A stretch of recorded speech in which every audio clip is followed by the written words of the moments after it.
Welcome to part 2 of my series. I'm going to analyze the preset AG Analog Power. It's one of the bass presets. It takes only a short glimpse to notice that today's patch is not as straightforward as was the patch in my last video. Nevertheless, I will follow the strategy of removing all modulations to get the flow of the pure audio signal first. And again, I will start at the end, at the outs, and work myself backwards through the VST. But the very first thing to do is switching off all effects. The output is fed by the audio signal coming from filter 1, acting as a 12 dB low-pass filter. The same signal is fed back to oscillators 1 and 2, where it modulates the oscillator's tuning, the frequency. I remove the feedback path. Filter 1's cutoff frequency is modulated by envelope 2 and by a small amount of white noise. I remove these modulations as well. The input of filter 1 is fed by the output of one of the multiplexes. The modulation jack of the multiplex is out of use, therefore the multiplex works as a simple mixer of the incoming signals, as there are the outputs of oscillators 1, 2 and 3.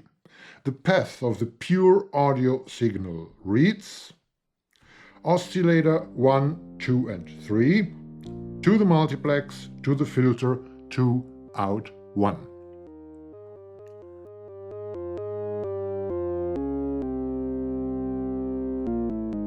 You will have noticed already that some of the modulations are adjusted at very small amounts, the 2 FM modulations and the cutoff modulation by white noise.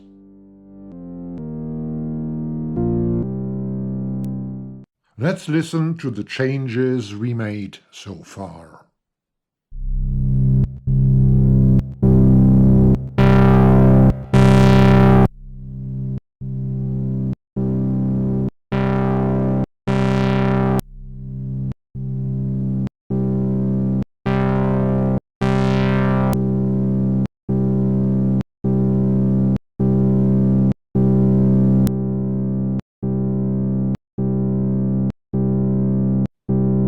Well, but what about the single modules? I start with oscillator 1 and connect it directly to out 1. I disconnect the filter and by doing that also oscillator 2 and oscillator 3. I remove the remaining dead cables to get a clearer picture.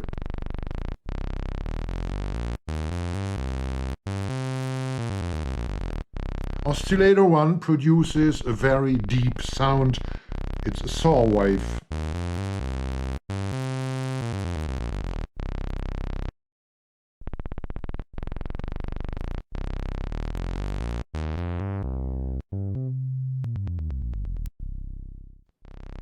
Modify is set to multiply mode, which means the oscillator's frequency is multiplied with or divided by the value of the multiply knob, which is -4.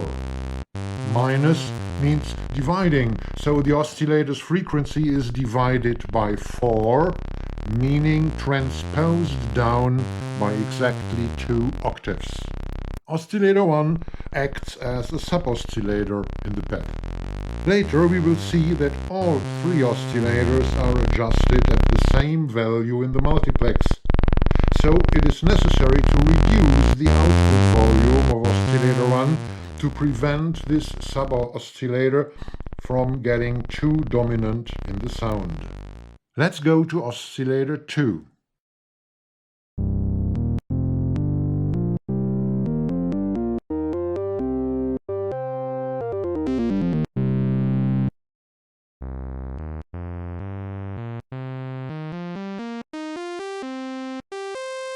There is no multiplying or dividing of the frequency going on. The waveform is nearly a saw wave with phase distortion at 76 from 100.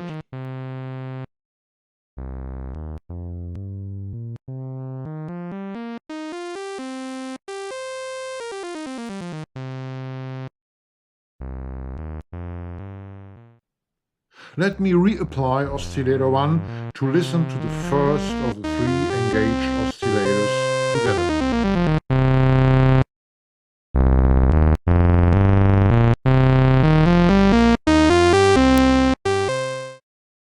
Alright, oscillator 3 then.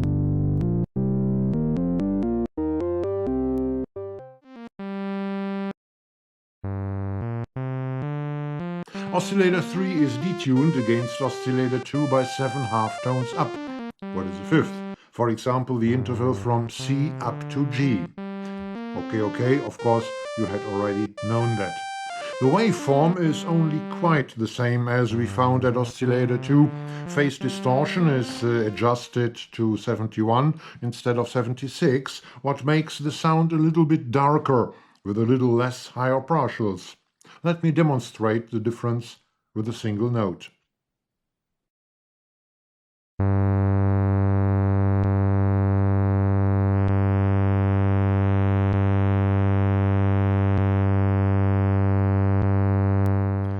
The output volume is the same as at oscillator 2. Let me add the other 2 oscillators, at first oscillator 2. And now the sub-oscillator, oscillator 1.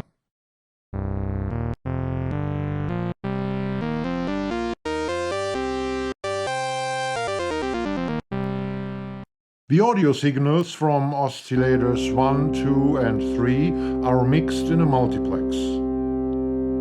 The mod jack is not used and therefore the multiplex works as a simple mixer. I mentioned it before. Both level knobs are at 100%, meaning the level at the output is the same as the inputs. In other words, the adjusted output volumes of the oscillators reach the output of the multiplex unchanged. The multiplex's output feeds filter 1. The filter's gain is adjusted at 24 to increase the overall level of the mix before filtered. With positive values, gain acts as an overdrive. With negative values, it decreases the level of the incoming signal. The cutoff point of the 12 dB low-pass filter is at 65 semitones.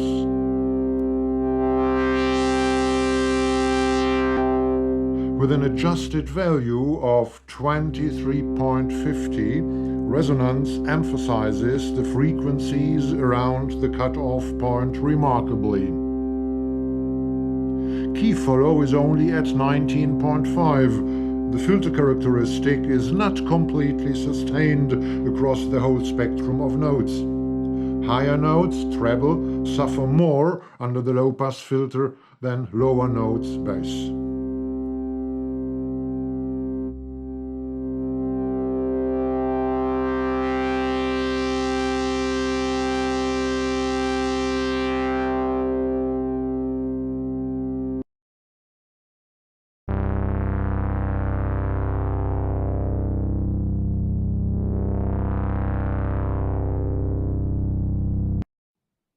Well, this preset is meant to be a bass, isn't it? After leaving the 12 dB output jacket, the audio signal reaches out 1 at last. The volume is turned down to about 25 and the pan knob is in the middle position. The envelope has only a very short attack to avoid clicks and the sustain level is at maximum. Everything quite straightforward so far, but now the modulations.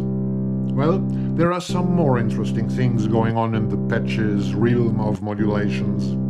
First, envelope 2 modulates the filter's cutoff frequency. With decay at 54 and a modulation depth of plus 88, the filter shuts down at a nicely playable speed.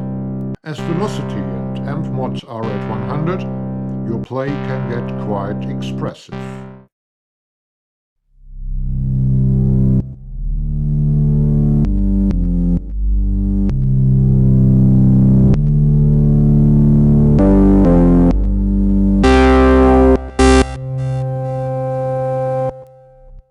Okay, quite easy still.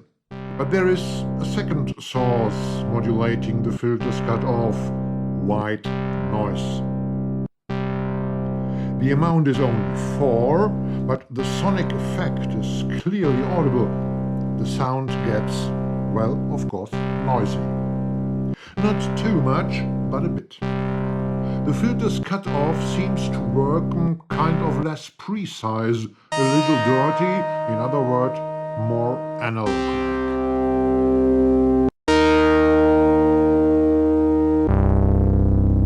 The cutoff is modulated by the whole spectrum of frequencies, each randomly changing its level.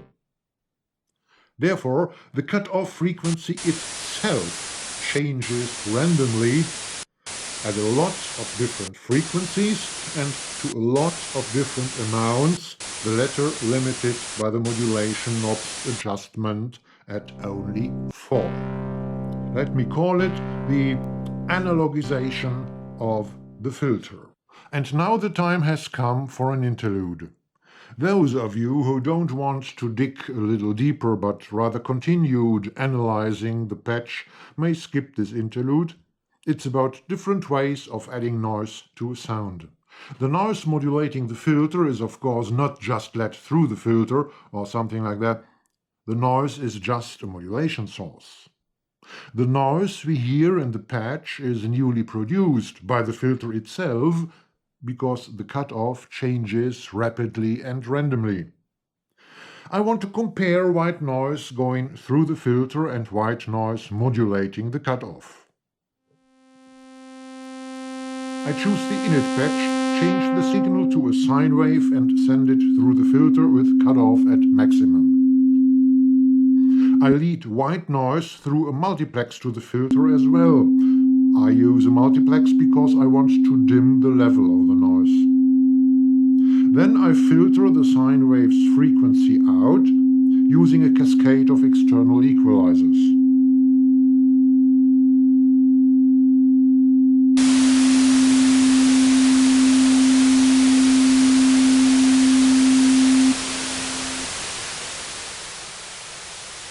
I have only the white noise going through the filter now. I freeze one of the spectra. Now I change the patch and use the noise as a source to modulate the cutoff. I freeze the resulting spectrum as well. It is slightly different, mainly at the high end. And using my ears, I discover a kind of, well, structure in the noise, a crackling that wasn't present in the sound before. Let's listen to it again.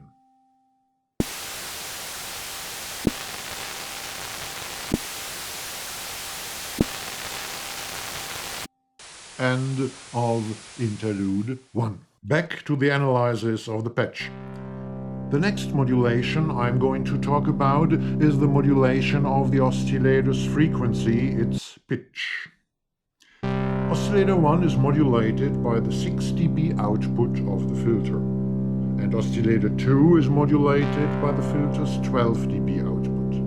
We get a kind of analog drift of the spectrum, small changes, not very dramatic, but giving the whole sound a kind of additional atmosphere, kind of a soul. The amounts of the modulations are adjusted at 1.2 and 1.25. Let me compare again. At first, the sound without feeding back the filter's output to the oscillators.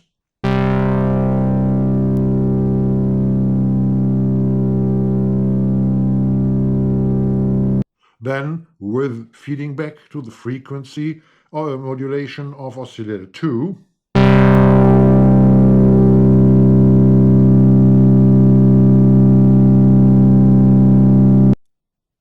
at least feeding back to the frequency modulation of oscillator 1.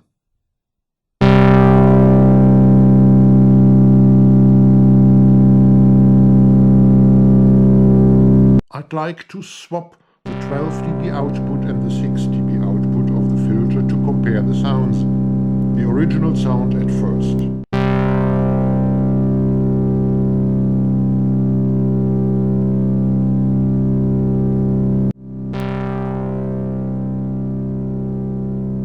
I swap the outputs and we get this sound.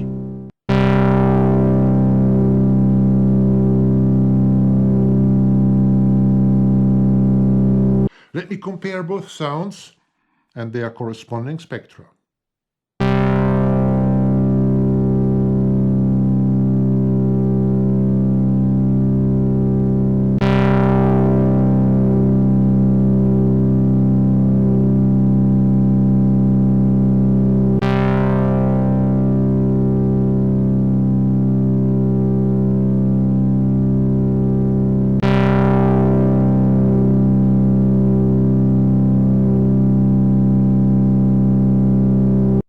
And here are the spectra of the sounds coming out of the 12 dB and the 6 dB output of the filter, just to complete this aspect.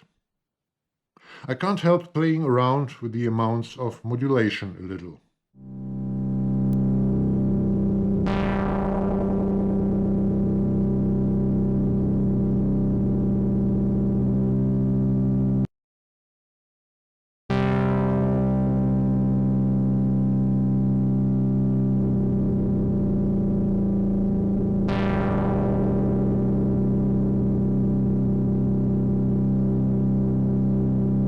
It's time for a second interlude. Those who don't want to get a little deeper into the goings-on yet, but just like to continue in the analysis of the patch, are encouraged to skip this interlude again. First, I modulate oscillator 1 by itself. I use only a sine wave, turning up the FM knob to about 1.2 makes 2 additional partials occur. Increasing the modulation makes more partials occur and the fundamental frequency decreases.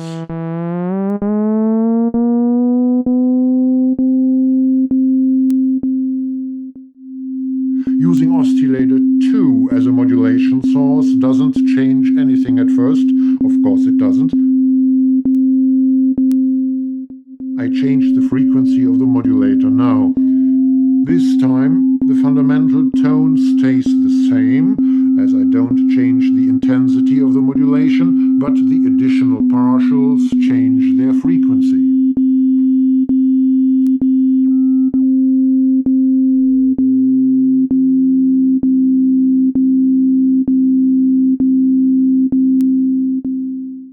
Using a saw wave as a modulator makes even more partials occur, not at all surprising. Changing the modulation's frequency causes a split of the individual partials when the relation between modulated frequency, oscillator 1, and modulating frequency, oscillator 2, is not that of an octave, 2 octaves, 3 octaves, or so on.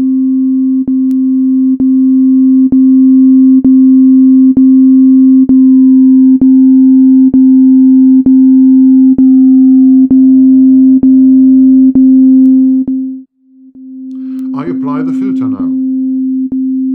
Changing the cutoff frequency of the filter leads to a similar result as changing the modulator's wave from sine to saw. The number of partials changes. Again, not really surprising, as every modulating partial modulates the sine wave of oscillator 1. Cutting off partials means decreasing the number of modulating frequencies. Well, as you might have already expected it, I'm going to modulate the cutoff using white noise. The result is simply the same as before, plus noise. You see the noise in the spectrogram, even if you can't hear it so far. Increasing the resonance increases the noise.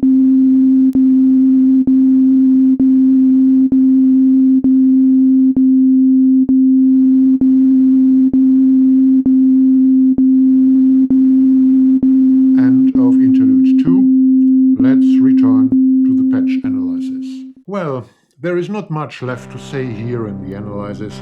Not that there weren't still a lot of things to mention, but I'm not doing an in-depth video like on my other channel. So it shall be sufficient to have a last look at the mix of waves that modulates the frequencies of oscillators 1 and 2. I remove the feedback path and I change envelope 2 to get, let's say, static picture. Look and be impressed. It takes a lot to make the sound analog, doesn't it?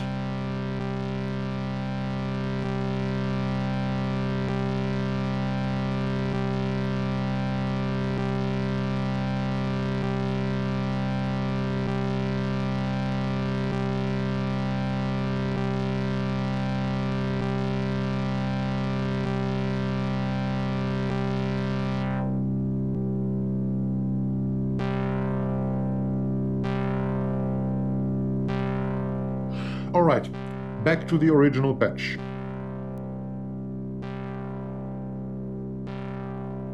The tweak page doesn't contain any deviation from Bazille's init patch, but for the effects. Distortion and delay are activated. There will be a separate video about setting up Bazille's effects, perhaps even more than one video, so no more words about that in this video. And that's all. You are listening to the whole patch. If you want to do me a favor and make my work more pleasurable, well then, please leave a comment, subscribe, like and share. Have a good time.